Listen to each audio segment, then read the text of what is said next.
तत्प्रणदर्पविनाशकलिङ्गं तत्प्रणमामि सदा शिवलिङ्गम्।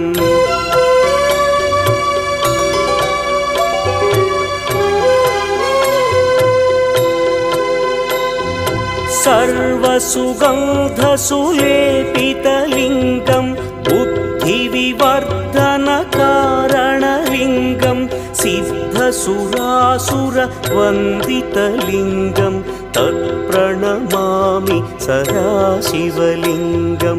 कनकमहामणिभूषितलिङ्गं मणिपतिवेष्टितशोभितलिङ्गम्। दक्षसुयज्ञविनाशनलिङ्गं तत्प्रणमामि सदा शिवलिङ्गम्।